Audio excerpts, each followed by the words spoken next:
뭐가 뭔지 모르는 경제 이야기를 알기 쉽게 설명해 드립니다. 우리가 투자의 거장을 떠올리면 워런 버핏이 생각나죠. 워런 버핏이 이런 말을 했습니다. 네, 여러분 안녕. 오늘은 지금과 같은 하락장에서 우리는 어떻게 대응을 해야 되는지, 또 워런 버핏처럼 투자의 대가는 하락장에서 어떻게 행동하는지 이야기 나눠보려고 합니다.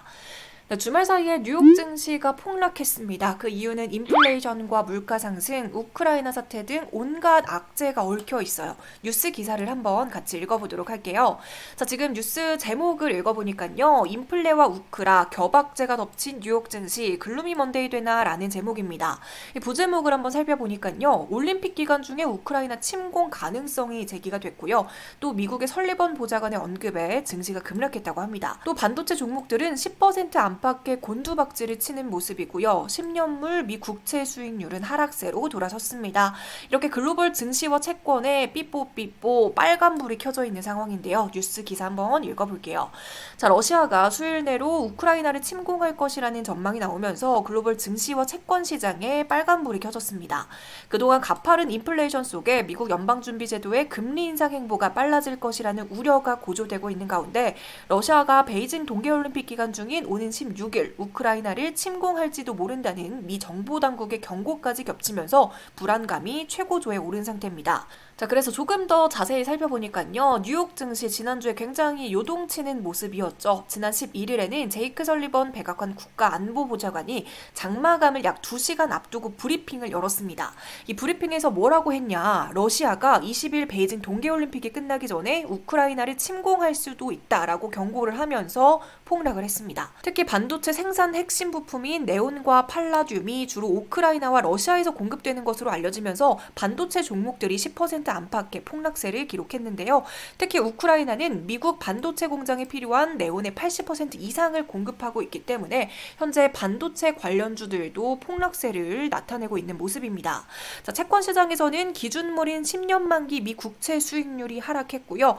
이렇게 온갖 악재들이 겹치면서 투자자들은 안전자산으로 몰리기 시작했고 반대로 주식시장은 공포에 떨고 있는 모습입니다. 자, 이번에는 제가 뉴욕 증시 차트를 한번 살펴볼게요. 다우지수도 그렇고 나스닥 지수도 그렇고 S&P 500 지수도 그렇고 모두 다 지금 파란불을 나타내고 있고 이렇게 떨어지는 모양새인데요. 지금 모두 다 5일 이평선 이렇게 깨고 지수가 크게 하락한 모습입니다.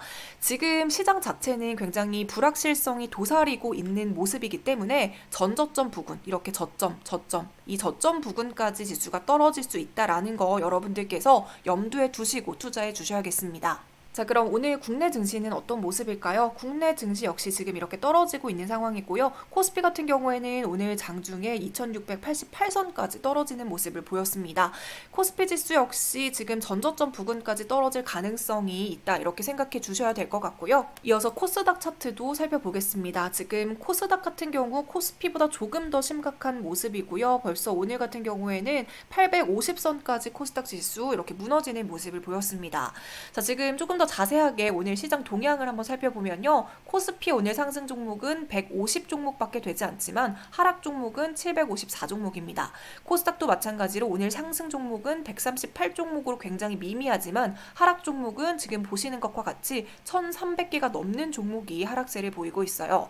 자, 오늘 수급도 한번 체크해 보겠습니다. 일단 개인 같은 경우에는 양지수 모두 이렇게 매도하는 추세를 나타내고 있고요. 기관만이 조금 수급이 들어오는 모습을 살펴볼 수 있습니다.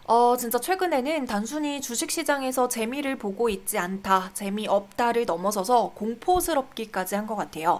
자, 지금 보시는 표는 공포 탐욕 지수인데요. 이 지수는 0부터 100까지 나와 있는데 숫자가 낮을수록 시장의 공포가 커지고 있다는 뜻이고요. 숫자가 높으면 높을수록 탐욕에 빠져 있다는 뜻입니다.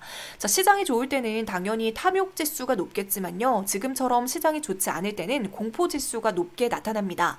자, 지금은 탐욕 지수가 33이에요. 여기 보시면 일주일 전에는 공포가 35였고 한 달 전에는 64로 탐욕에 더 가까웠는데 지금은 33까지 공포가 더 커졌다는 것을 나타내고 있습니다. 지금 이렇게 전 세계적으로 전쟁 나는 거 아니냐, 주식시장 폭락하는 거 아니냐, 굉장히 공포에 질려있는 모습입니다.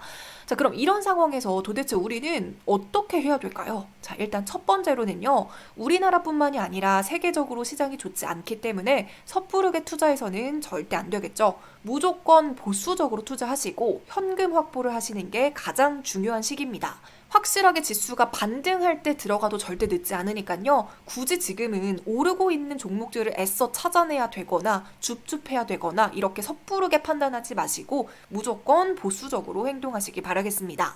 자, 그런데 주식 투자도 단기 투자를 하는 사람도 있고요. 중기 투자하는 사람도 있고 우량주에 장기 투자를 하는 사람 이렇게 모두 다 나눠져 있습니다. 자, 여기서 두 번째 방법은요. 내가 어떤 투자자인가에 따라서 대응 방법이 달라져야 됩니다. 자, 지금 상황에서 단타를 한다? 굉장히 위험합니다. 단기는 짧으면 하루, 길면 일주일, 한 달 사이인데 앞으로의 시장 상황 그 누구도 예측하지 못합니다. 단타 잘못하다가 지금 계좌 완전히 망가질 수 있어요. 그래서 특히나 단기 투자자들은 지금은 더욱더 보수적인 투자 하시길 바라겠고요. 또 아니다 싶은 주식은 손절을 하고 일단은 현금을 확보하셔야 됩니다. 자, 그럼 중기 투자자는 어떻게 해야 될까요? 지금 현재는 증시가 뚝뚝 떨어지고 있지만 마냥 증시가 계속 몇 날 며칠 매일매일 한 달, 두 달, 세 달 이상 계속 떨어지지만은 않을 거예요. 자, 지금 코스피 차트를 보시면요. 코스피 지수 같은 경우에는 1월부터 증시가 계속해서 이렇게 빠졌어요. 계속해서 빠지다가 지금 코스피 지수가 2591선의 최저점을 찍고 이제 2월 달부터 5일 이평선을 이렇게 넘으면서 기술적인 반등이 살짝 있었습니다. 그래서 중기 투자자들은 지수를 확인하면서 지수가 5일이던 10일이던 20일이던 조금 회복했을 때 담아서 기술적인 반등을 노려보는 전략을 가져갈 수 있겠습니다. 자, 그리고 마지막 장기 투자자는요. 아마 이렇게 지금 시장이 공포에 얼어붙고 시장이 이래도 되나 싶을 정도로 빠지고 있을 때 기회를 잡을 수 있는 투자자가 아닐까 싶어요. 주식시장 같은 경우에는요. 지금처럼 이렇게 차트를 넓게 보면 오르기도 하고 내리기도 하고 이렇게 왔다 갔다 합니다. 이렇게 지금처럼 중간중간 코로나 같은 대형 악재가 생기면 이렇게 크게 빠지기도 하지만 결국 넓게 보면 이렇게 우상향합니다.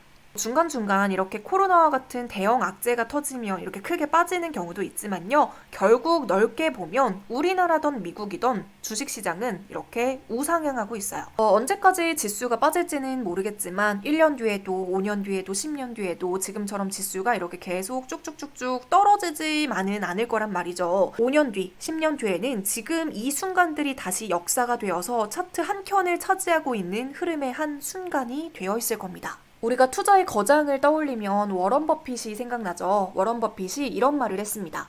곧 주식을 팔 사람만 주가가 오를 때 기뻐해야 됩니다. 하지만 주식을 살 사람이라면 주가가 내려가기를 바라야 됩니다.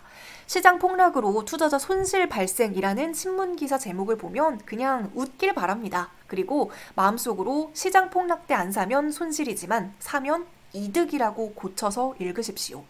자, 지금 물가가 어떻다, 금리를 인상한다, 우크라이나 사태다, 온갖 뉴스에서 우리의 공포 심리를 자극하지만 결국 이런 이슈들은 언젠가는 끝날 일들입니다. 그럼 지금은 가치에만 집중하는 거예요. 회사의 가치는 그대로인데 지금 시장에 깔려있는 공포 심리가 크니까 심리 싸움에 진 사람들은 손해를 보고 주식을 팔겠죠. 하지만 물가, 우크라이나, 금리 이런 이슈와 상관없이 그냥 내 할 일 잘하고 있는 기업들은 가치는 그대로인데 주식이 저렴해진 거예요.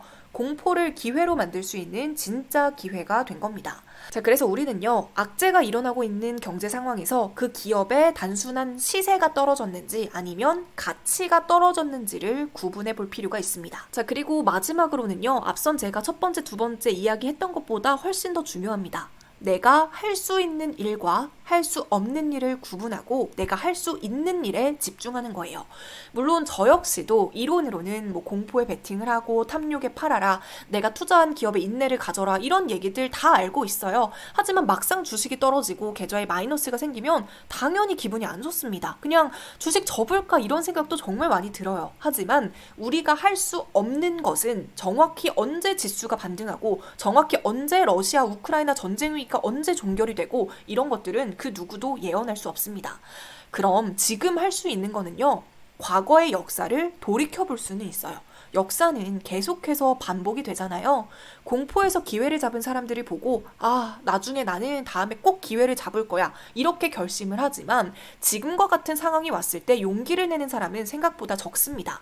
하지만 시장은 무섭게 빠질 때도 있는데 결국에는 좋은 날이 올 거라는 거 우리는 다 알고 있어요.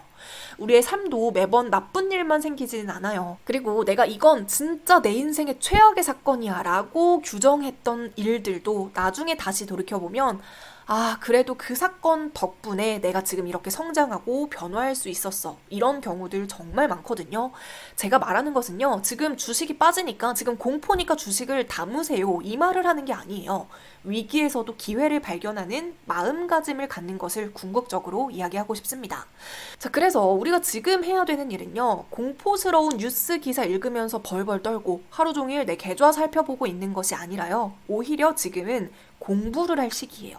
지금부터 차트 공부 열심히 하시고요. 경제신문 읽으면서 미리미리 테마 정리하시고 기업 가치에 비해서 가격이 떨어진 주식들을 정리하다가 결정적인 순간에 기회를 잡는 그런 시간들을 보내셨으면 좋겠습니다.